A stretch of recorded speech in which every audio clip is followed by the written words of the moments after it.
Hey, we're going live, George.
All right, welcome everybody.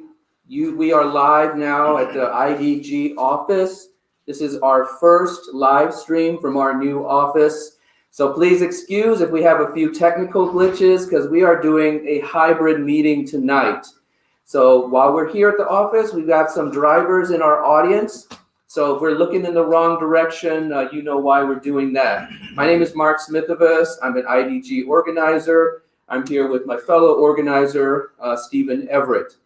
So what we're going to do, we got something special planned for you. We're having our first general meeting, and we're going to go over some issues which we think are going to be relevant to you as a driver. That's going to run for about 30 minutes. And we hope to make it an interactive session. So if you're watching at home on Facebook Live or on YouTube Live and you want to make a comment, go ahead and make the comment. One of our drivers will see that and we'll try and address it during this live broadcast. If we don't get to it, we'll certainly respond after the broadcast. For those of you who are here joining us live, like I said, we want to make this interactive. So if you have a question, raise your hand. We'll call on you. We promise we won't turn the camera on you, so you can stay anonymous. You might pick up your voice, though. So, again, this is a conversation. We don't want to be like a lecture. Right. You know, we want you guys to learn, and we want you guys to learn about who is IDG. So we're going to have about a 30-minute just a presentation, and then we get to do right above our heads here, we're going to do a showing of Super Pumped. For those of you who haven't seen this, it's a new Showtime series about Travis Kalanick, the founding CEO of Uber. Some of you might know him. He's kind of notorious. This is a fictional portrayal of him. It's entertaining, but I think it also illuminates some of the attitudes that Uber had about drivers. We're going to show episode 1. It's about an hour. Okay, so right now it's about 6. We hope to be done by 6:30. And then we'll go right into the showing. Just some housekeeping. We have clean restrooms right over there. So if you need to go, feel free to use that. We've got some snacks. We've got some coffee back there. We'll all be hanging out afterwards. So we opened the office in, January? Yeah, the end of January. So we've been open now for about 2.5 months. This is really for you. It's a driver's lounge. It's for you to come, meet other drivers, take some courses, use a bathroom, check the internet. That's what the whole goal is. We picked this location because we're 10 minutes from O'Hare. We know a lot of drivers work the airports. So it was very intentional because remember we said, why are you here in Park Ridge? It took us about a year to find this location. So with that, I just want to show, we have an agenda here. Just to give you a quick little overview, so here are the things we're going to cover. We're going to first talk about IDG, how we got here, the bathroom improvement campaign, which I mentioned, deactivation appeals, multi-app workshops, a wellness fair, which is coming up. And then we're going to end with talking about collective bargaining rights and some legislative updates that we're working on with the city. And my apologies to the drivers who are here. You can't see the slides. You can see them online, but our viewers at home can see this. So let's get going here. Let me just see if I can make this a little. All right. So, and do you want me to have the agenda up for you? That might be. I got it right here. No problem. Okay. So let's start off. Stephen, you and I are co-founders of IDG. Yep. For those who don't know, IDG is an independent drivers guild started in New York, and we're bringing it to Chicago. So give us a little background of how we got to today. So we all here are driver organizers. Again, we're drivers just like y'all are. We started noticing things, that Uber was doing that we didn't agree with, and we saw that no one was representing us here in Chicago as drivers. So we started to organize. We got noticed by Independent Drivers Guild New York, and then we just kind of went from there, and then here we is today. And I mentioned before we started the broadcast, so IDG was started in New York. It's sponsored by the Machinists Union. Drivers in New York have a lot of things that drivers in Chicago don't have. Number one, a higher minimum wage. Like I said, they have access to clean bathrooms. IDG also provides things like limited health insurance, drug benefits, vision care, free legal help.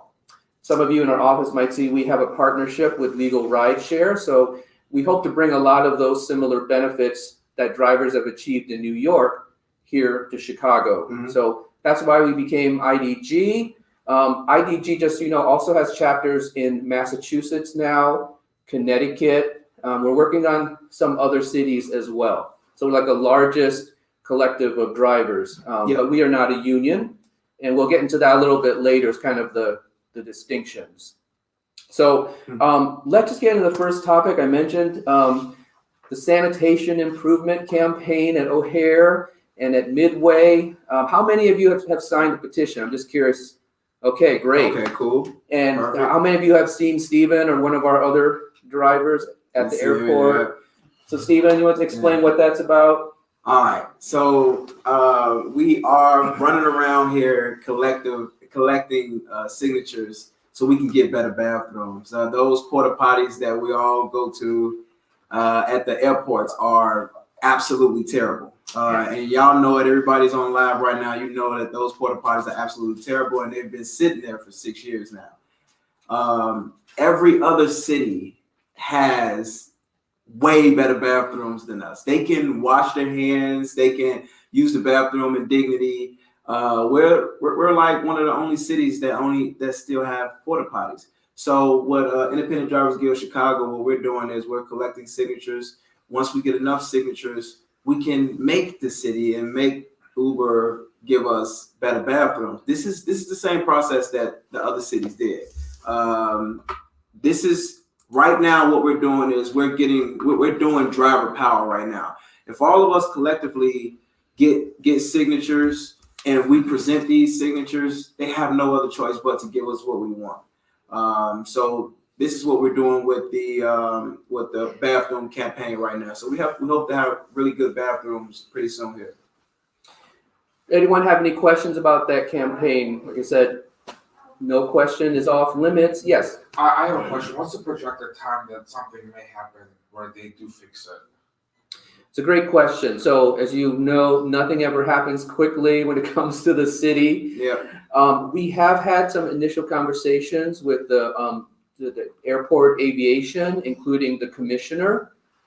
We also have some contacts at the city and the mayor's office, and we'll touch on this a little bit later, but they understand that it's an issue and that it's not going to go away because we're going to keep, bringing this issue up. Mm-hmm. Some of you might know that O'Hare is going through like a multi-million-dollar expansion right now. So what we've heard, is not surprising, like, oh, well, we don't have money to do it, and there's got these other projects, but, they know that it's an issue. That's the most important thing, and we have some people, elected officials that are aware of it. So I wish I could give you an answer. We have heard that there are some thoughts about moving the rideshare lot. So That may have implications about where you guys wait. You guys know right now, like at O'Hare, there are 2 different waiting lots. So we have heard that, both those lots, they have other plans for. And so that tells us that they're going to move the lots. Where are they going to move the lots, though? That is the question. Do you guys know what they call it the intermodal facility, Terminal 5? It's like where the new rental car pickup place. We have heard some talk that they might want to move the lots there or close by there. So anyway, the point is that we're in conversations with them because before this, like I went to some of the meetings. They never had rideshare drivers. They never had Uber or Lyft drivers, but they meet with Uber and Lyft, the companies, regularly. Yeah. Yeah. So because now we're here, they know IDG represents drivers, and so they have like quarterly meetings, and we're on the invite list now, so we can kind of get ahead of anything that the app companies want to do. That's a great question. That was a really good question. Yeah, I'd like to add to that. Sure, I'm also an Uber. I was an Uber driver too, and I probably had like 20,000 trips combined with Uber and Lyft. And I was told that the mayor is awarded like tippy funds, and that is pretty much it. They're like donation based. Well, not donation based, but like their funds awarded to the mayor. And supposedly the one before who was Rahm Emanuel. Supposedly he had I heard he had like $1 billion in tippy funds, and then probably like 3 or 4 different ones where one was a couple $1 million, another one was X amount of dollars, and then supposedly there's like there's like a group that votes on what they're supposed to do with the money, but that money is supposed to go into projects like airport and school, and don't quote me, I don't know how or what they're spending money on, so. Yeah, I mean, I just like to throw that out there that we don't know. Right. So on the TIF fund, Yeah. that's urban renewal. I used to work at electric companies, so that money is set aside to do improvement on roads. And just like Terminal 2 is supposed to become the international terminal, then Terminal 5 will be empty and there's still a Terminal 4. Yeah. As you can see with the roads and all the potholes in the city. Definitely. Yeah.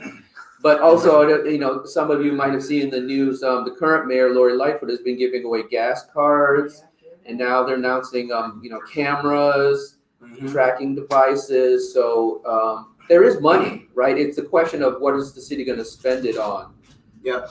And so, here at Independent Drivers Guild, we look into all of that and see how we can help them delegate some of those funds to drivers as well. So. It happens with your voice too, because they got to know that we're united. Yeah. Some of you might not know. We did some research. There's over 100,000 drivers listed in the database which the city keeps.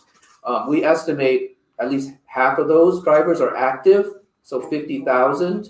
Now, the definition of what is active, right? That is different. Like if you take one ride. You're active, right? Yeah. So really, it's probably a smaller number than that.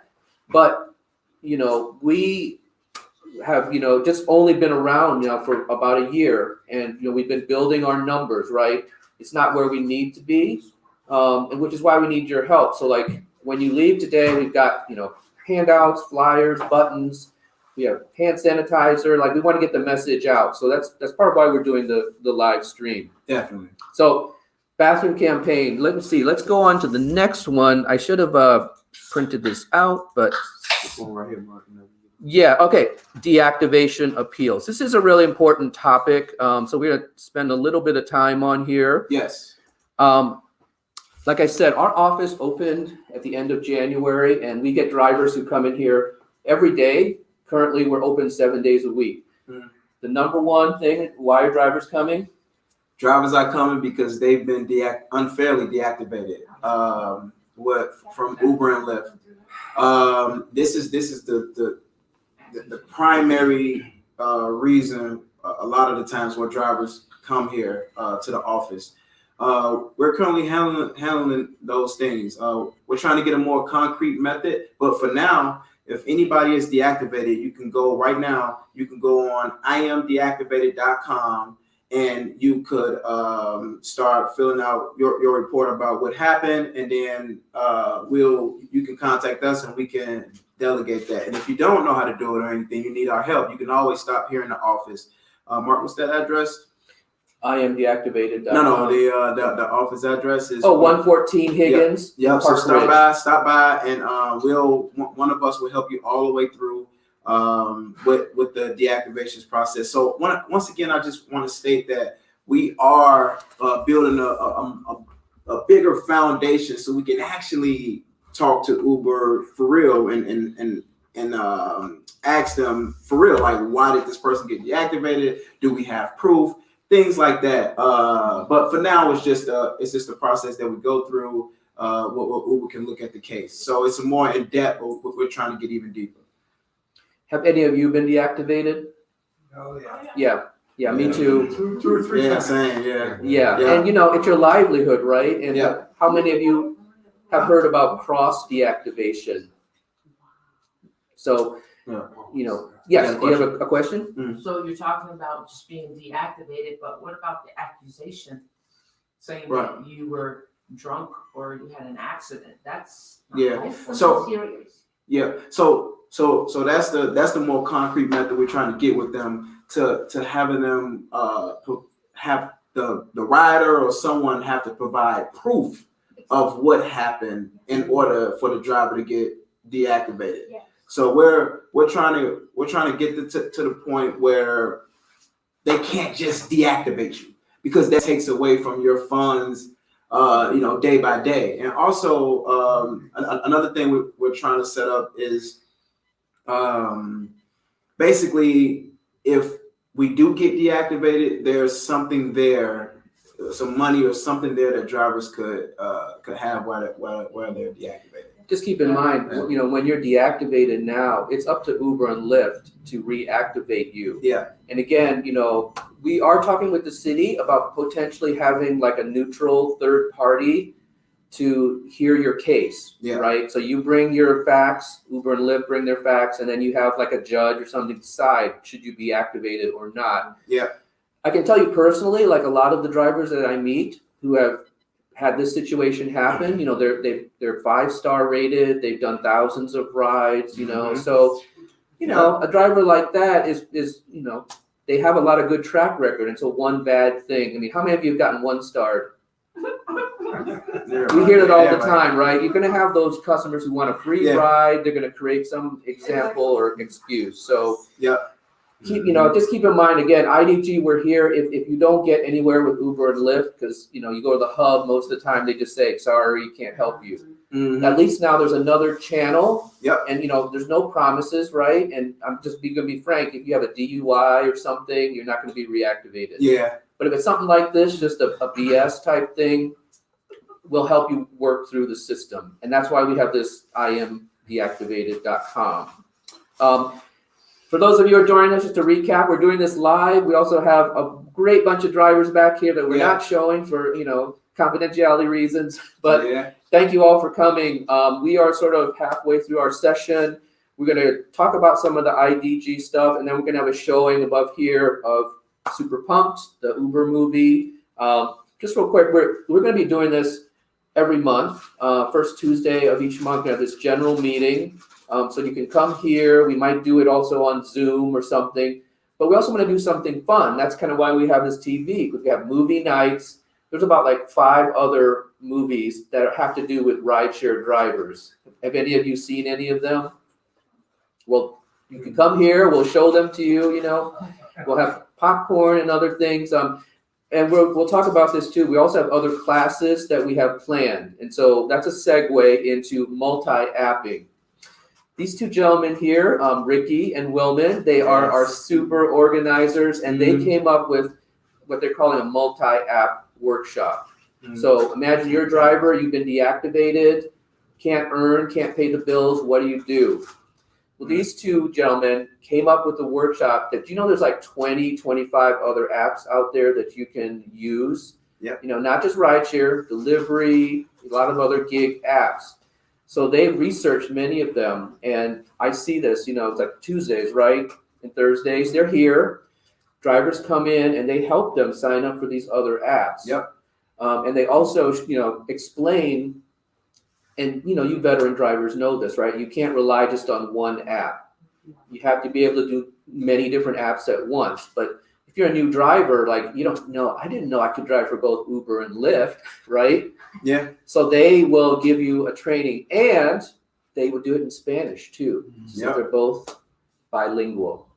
So we have that going on here at our office. Let me just check the chat here. Oh yeah, we have some of our members here monitoring the chat, and I want to go back to our agenda. So next, all right, Wellness Fair. Do you want to kick that off, or you want me to? Kick it off, Mark. Okay, so I mentioned Go right into it. that we have events going on here, and we also want your ideas. Again, this is a driver's lounge for you guys. Like, we just come up with ideas, but if you want to have a meeting here, our office normal hours are like, I'm going to guess the exact number, like 10 to 7. So after 7 p.m., our office is closed. But if you have a group of drivers that you want to get together, a book club, like I said, if you want to watch a movie, just reach out to us. We'll put our contact information. We have like a main, it's like chicago@drivingguild.org. Just reach out to us, tell us what you want to do, and we'll see if we can make it happen. So the Wellness Fair on May 12th, we have flyers at the front desk. We can have extra ones if you want to share with other drivers. Yeah. One of the things, like, we're all veteran drivers. I have over 5,000 rides. Some of these guys have over 10,000. I met drivers 20,000. And let's just be honest, like, it wears you down physically. Definitely. I met a lot of veteran drivers who have health challenges, and we're independent contractors, right? So we don't have health insurance.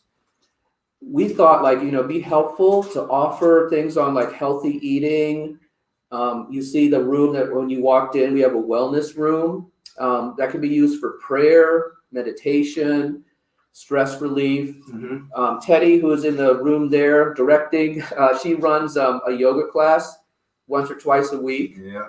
And so again, if you have ideas for things, so what we're going to do on May 12th is we're going to have one day where we're going to have all of that at once. Yep. So we're going to have healthy eating demos. We're Yep. going to have some yoga, stuff. We'll maybe have like some stress balls to give away. Definitely. And then, after, it's not a one-time event, we're going to be launching some classes for drivers who have gone through some sort of trauma or grief. Yep. Carjackings is a huge issue. And I'm not kidding you, I've lost track of how many drivers drivers come through and contacted us. I mean, over a dozen.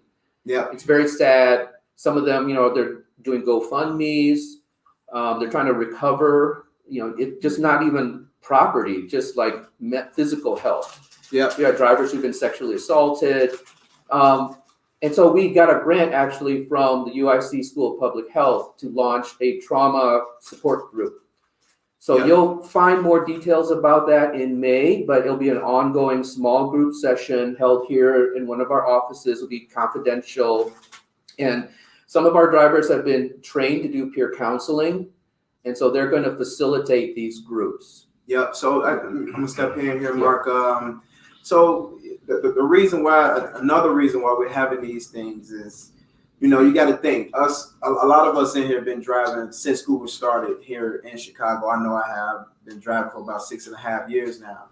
And when you're sitting driving every day, is your health, whether we know it or not, your health is declining. We're eating bad food. It's a lot of things that we're doing out here on the roads because we're hustling. So we're having all of these things, bringing all of these resources together. So when drivers come here, they know, okay, I may be doing this wrong. Like I said, one of our colleagues, Teddy, she has the stretch class, which I really suggest y'all to come to. I have to participate a little bit of myself. But these two, I've been watching these two, and look at his structure. You're sitting up. That goes from that comes from learning. Because us driving every day, a lot of us slouch. I slouch, and it teaches us these things, you know what I mean, on how to stand up better, how to do this better, how to eat better, how to do that better, how to do that better. So I strongly suggest y'all definitely participate. So we'll have all these resources in one spot at one time, and not even just that. We got other resources, housing, everything you can imagine here for the mental health or for any other reason you might need us. So we want to be a open source. That's what Independent Drivers Guild is doing. Yeah, I forgot to mention. So even if you can't come here for those groups, we have a confidential phone number that will connect you to a trained counselor. You can call 24 hours a day. Yep. Someone will get back to you. Just if want someone to talk to about any issue. Again, that was started in New York. New York drivers have access to a lot of these resources, so we're trying to bring that here to Chicago. Yeah, and Mark, can I just say this? Yeah. One thing I forgot to mention in the beginning is, in IDG Independent Drivers Guild, we are all about what we can do for drivers right now. Of course, we have future aspirations on the things that we're trying to do.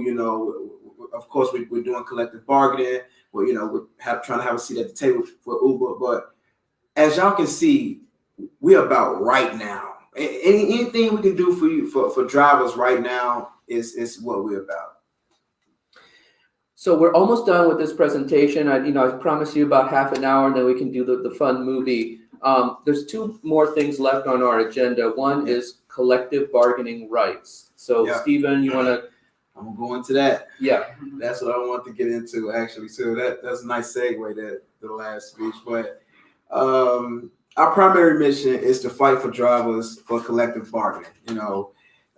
This is the only way we can stop exploitation for Uber and Lyft, and how they do us.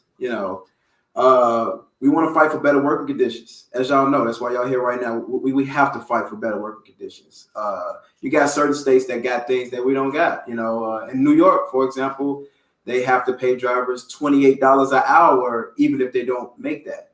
In Chicago, we don't have no protections like that. We ain't got that. So, that's an example of standing up and fighting. A lot of Mark, you can go into a lot of drivers say, well, maybe it won't happen or whatever. But we have so many examples of it is actually happening. So a lot of drivers that say that, I pull them to the side and I tell them, like, look, we already doing these things. We just need to bring it here. That's it. So yeah, and I'll just add, because this was breaking news. Did you guys hear about the two guys who organized Amazon? Yeah. I mean, you thought that was impossible. It was just these two guys, they were like making snacks and hanging out outside the warehouse. They fired him. And they told him he wasn't smart enough. He was, Yeah. So anything can happen. But again, it's like, we got to stick together and work together. So the last item, and then we'll get on into the movie, is city legislation. I know everyone wants to hear about that. And I talked about it a little bit earlier about the bathroom campaign. So you may have also seen in the press that there's some legislation being floated in the Chicago City Council.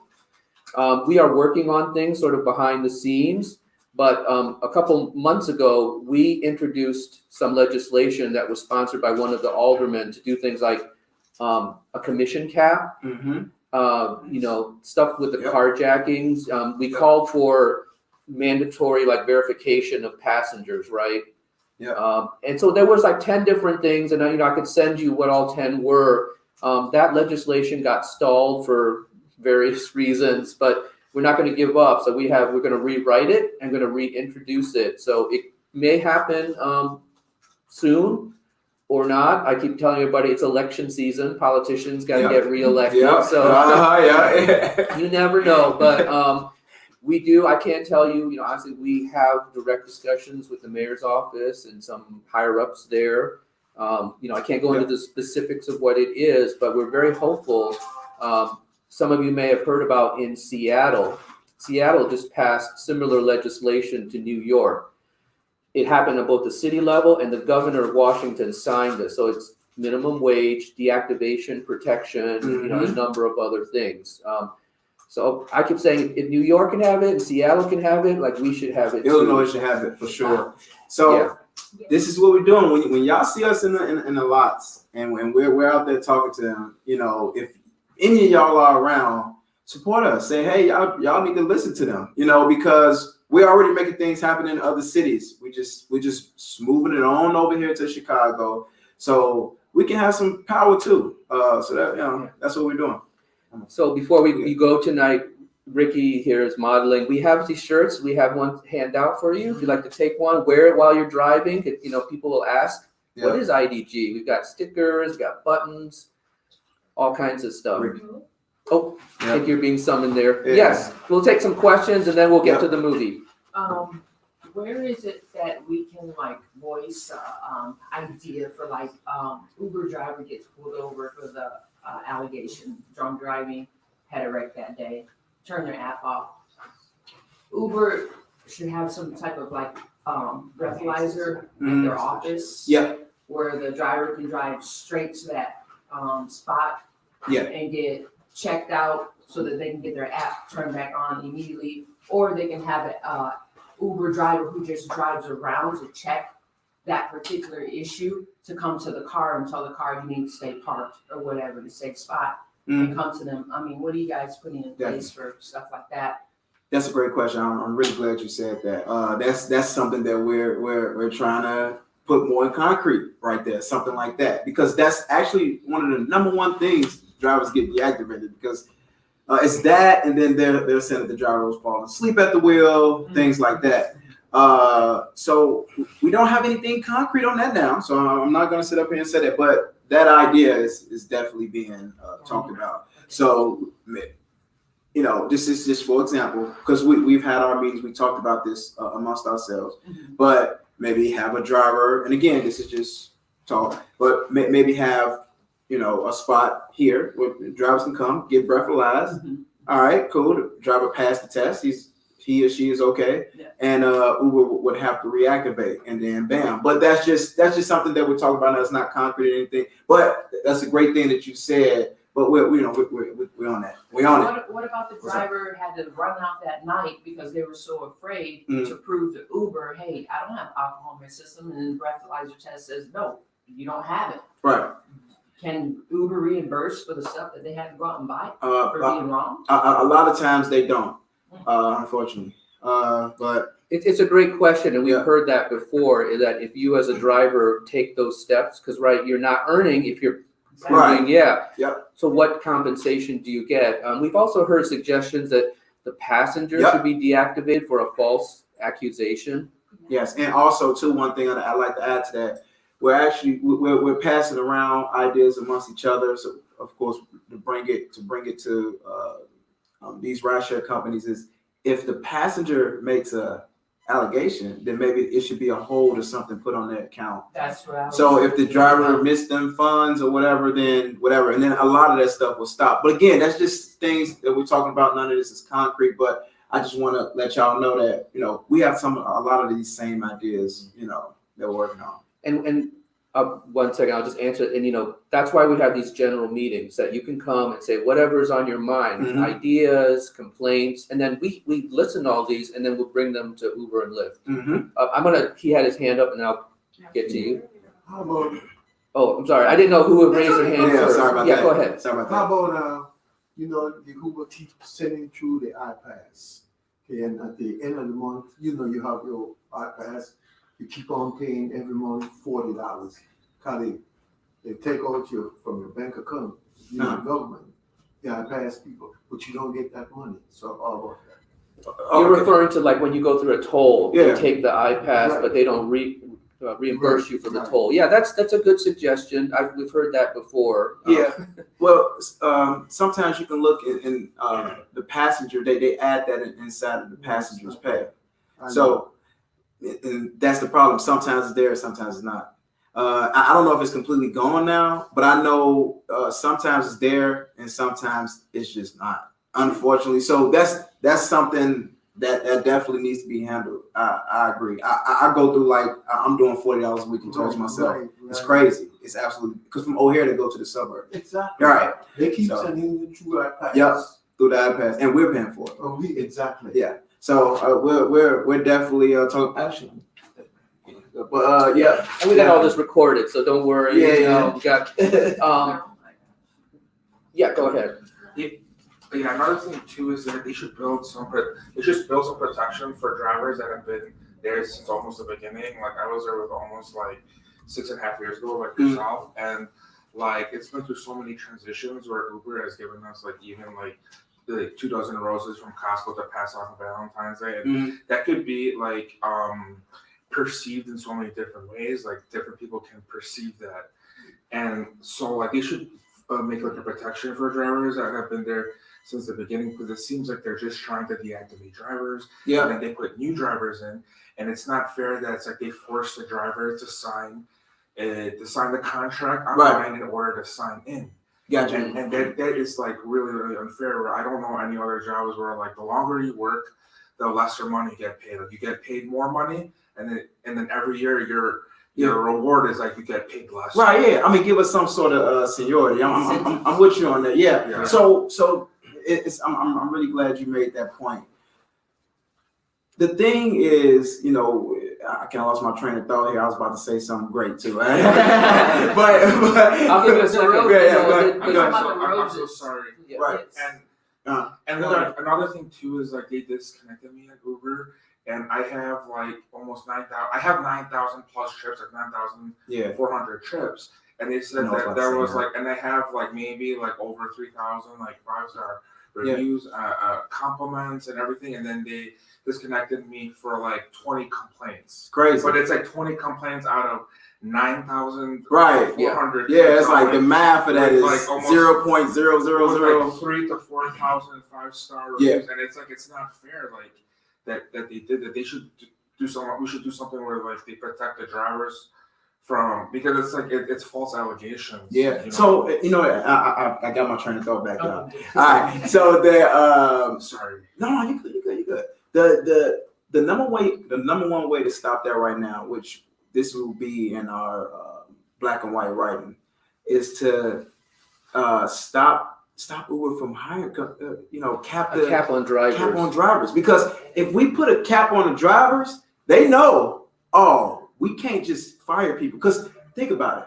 Once they deactivate one driver, they just hired 5 drivers. Yeah.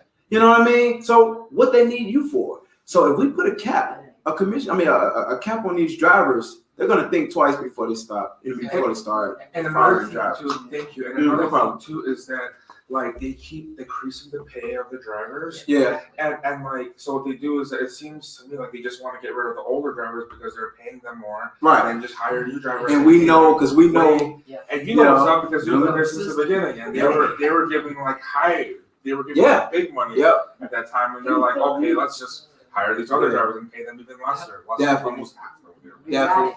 Well, I'm gonna call on. I was just gonna ask, is there anywhere, or does anybody talk about business structure? Because that's one of the things that happens a lot with independent drivers. Mhm. They're just willing to give Uber their social security number when there's lots better ways to be able to handle your business. You talked to me about that before, yeah. There's lots of better ways to be able to handle your business, and you'll be able to have more deductions at the end of the year and be able to do stuff. I mean, is that something that's on the horizon? You're willing to talk about that? Willing to do something with that? I mean, I know that's personal. Would you like to teach the course? Sure. All right, yeah. We gotta bring you in there.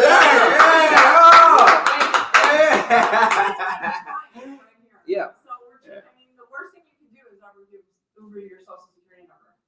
I mean, you can LLC your way up, you can S-corp your way, there's lots of different ways to be able to do it. I mean, anybody in this room who's Uber's got your social security number, you should seriously think about it. Yep. I mean, there's certain things work for you and certain things don't. I'm a renter too, so I have a whole different, I'm a lazy renter. You know, I don't pay attention to my mileage, I don't pay attention to my maintenance. All I do is put gas and pay a fee every week, which is enormous. Yeah. So people need to think about how they want to structure this and how they want to do it. You can't just flip on an app and drive. Yeah. That's true. There's more That's to true. it than that. You got to act upon me. You talked about that before. I don't know if you remember. You told me about changing my car over into the business instead of, So I remember. But yeah, great point. We're gonna have to talk to you after this, and See what we can do. Anybody else have any more questions? Anything that's on your mind before we get started here, Marco? You want to? No, I'm just going to say, that's a great example.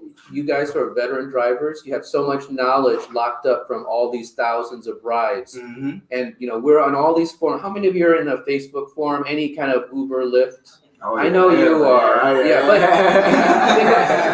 Think about this. Like, how many drivers do you think, what percentage are in those forums compared to, like I said, 50,000 active drivers? Maybe, 10 or 15,000, because I'm on several ones, Yeah. Facebook.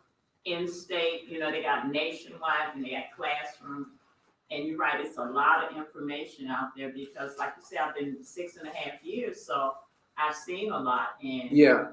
And of course, I was just gonna say one thing Yeah. I've learned, and I'm not talking about anybody in particular, but you control the ride that you're doing. Mm-hmm. You set the atmosphere when you come in. You can learn how to take the energy out of that ignorant customer. Mhm. You are the only one that can do that. You can escalate it. I was in customer service for 23 years. mhm. What I've learned is if the person is ignorant, you take a step back, because what I learned is that pouring gasoline into a fire is only gonna make it worse. 100%, and that's one of the things that we teach here. I think this in our mental health program. We'll teach you how to de-escalate. Behaviors from the passenger and actually ourselves, because I know I can turn up fast. So those classes been really working for me. Where I could de-escalate a situation, whatever situation. So it's that's great point. Absolute great Yeah. point. Yeah. Uber, can they people that make allegations, right? So the next time they call it Uber, if they catch, okay, you lied. Right. So the next time you can't call Uber no more. You can't call it. They'll just Yeah. order another name. Yeah. That's all Okay. they'll do. The other Yeah. thing is people bring the pets into the car. You have Yes. allergies, right? And they're Right. supposed to order a pet car, but they're coming into a regular car, Right. and then you're already en route. You smell the dog, and what do Right. you do about those situations? So now this is a very this is a good point. So basically her question is about the pets. A third reason why a lot of drivers come in here that they've been deactivated is because they refuse the pet. So what happens is this: the passenger will, if you refuse the pet, no matter what type of pet it is, if it's a health, what is it called, service animal, whether it's a service animal or not, if you deny someone's pet, even if you have allergies or whatever or not, Uber will deactivate you. And that right there is what is the most difficult situation that we're dealing with when it comes down to deactivation. Is the person, hey, I got allergies, I can die, and you have a pet and whatever. So it's a situation that they don't even know what to do. We've actually had a call with Lyft. This is with Lyft where we talked about this, and they say we have to take it back to our people because they don't even know. That's how touchy that situation is. They don't even know how to feel about that. Like, okay, this person has allergies, but then you're making them have to pick up pets. Their policy is they'll deactivate you right now. That's just what it is now. It's a Unfortunately, federal law. If it's a Yeah. service animal, it's a federal law. You Yeah. have to take the service animal. have to take it. They don't Yep, care if you got allergies. yep. They don't care. It's a Yeah. federal Yeah. disabilities and. But Yeah. I thought there were certain cars that took pets. Not for service not animals. the service animal. Well, Yeah, not not for talking service about animals, service yeah. animals. But everybody's gonna claim they have a. Yep. Right. That's Well, my I know point. that 'cause I Right. work in grocery stores. Right. Everybody, oh my dog is a service dog. Exactly. So that's my point. So even if it's a service animal or not, if you deny, they'll say it's one, and then it's over. It's nothing. And they really don't care about Yep. this. They don't care at Yeah. all. And they disconnected me on Lyft, Mhm. and I'm like a 5-star driver. I was 2019 Lyft Driver of the Year, Mhm. and like Damn. I have That was over dope. 12,000 trips, and like they did one background check clear, Mhm. but then that one was for 5 years, and I've been with them for 6 years, and then like they did another one. Supposedly they told me for 100 years, and I'm like, I'm only 30 years old. You know already about my history. I've been with you for 6 years, so you definitely know 11 years of my history. I mean, like, and then Yeah. And then like I came here, and then like I spoke with Lenny, and then afterwards like I was supposed to be disconnected for 15 days. Because they said that check for whatever reason was gonna take 15 days to do. So like they reconnected me after 11 days. But my point is that they didn't even give me a warning that they were gonna disconnect me. That's what we're working on for a background check, and then they didn't even tell me when it's crazy. I was reconnected, man. And I was like, it's absolutely crazy. You know, you got a great point. I'd like to hear from someone that hasn't talked. You got anything, man? You got anything for us? Any questions? It's just a good story. Lovely. Uber passenger. Yeah. I was coming off of Belmont exit at Kimball, and my passenger attacked me. So I was hit in the ear and in the side of the face and strangled. Oh, This no. was told to me by the officer that said that someone had called in to the police and stated they saw this going on. And so it was a good Samaritan. So Gotcha. Well, hey, I'm glad you're here. I'm glad you're okay. Well, and you know, to the Weinstein's point about de-escalation, you know, it's great and that there's a lot that can be helpful, but we've run into so many drivers, especially the carjack ones. Like they did nothing wrong. They're just picking up a passenger. But when something bad happens, then you really see how you get screwed by Uber and Lyft. Yep. You know, they won't even turn over the information to the police until you subpoena them for it. Right. Yeah. Right? So, I mean, you're just a number to them. I hate to say it, you know, and so. the only thing that they did was deactivate the passenger. You know, that's their. That's it. That is the extent of what they've done so far. Yeah. Yeah, but the passengers can come back and lie and come up with it. If they did facial recognition, which they used to, they don't do that anymore. Yeah. I don't think they make the passengers take the They pictures don't. like they do. Yep, they don't. They And does that's take our pictures, but yep. They make us take them. They make us verify our accounts with our social security number and actually take a picture. I think I took a picture the other day. Yeah, and I had to, you know, see my face closer, then closer, then closer. But what about the passenger that's hopping behind me? Can you see their face close? No. So Yeah, with a fake name. I'm with you on it. Right, exactly. I picked up a big bird before, so it's crazy. So go ahead. Yeah. Well, we've gone, you know, longer than we wanted, but that's great because we got you guys to interact. Yeah, That was really the we can sit here and talk all day, but we want to amplify drivers' voices. Yes. I'm sorry, Keith. Sure. No. Good. On this young man back here who was talking about being attacked by the passenger, Uber claims to have their speaker on, or they can hear everything. Do they not hear when people are being attacked? We don't know. All that is confidential. They don't. Yeah. You know. They I say mean, that but they personally, can hear you on the app. They can hear stuff that you're talking about. Personally, I think they're monitoring all kinds of data because the app is on your phone. Yeah. And I've heard other drivers say that they now have the technology. If you get in an accident, they know how fast you're going, how quickly you accelerated, decelerated, who's at fault even. Yeah. But we never get to see that. Don't you think as a driver you should see, you know, because if you have to file an insurance claim or something. Yeah. So, and just as a side, we have a partner here, Legal Rideshare.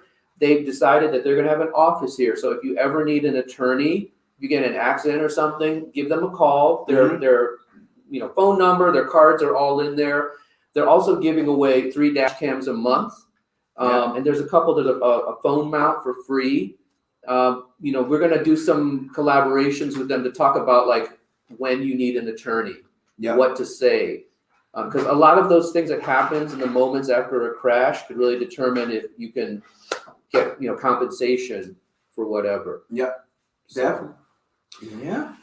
All right. Well, hey, like we covered a lot of ground. This is all recorded, so you can go home and watch it again if you want. I know we hit you with a lot of stuff, so now's the time we're going to say goodbye, grab some more snacks. We'll get this going. And like I said, we're going to do this once a month. So thank you all, and thank you guys on the internet. Thank you for joining, everybody. We love you. And all right.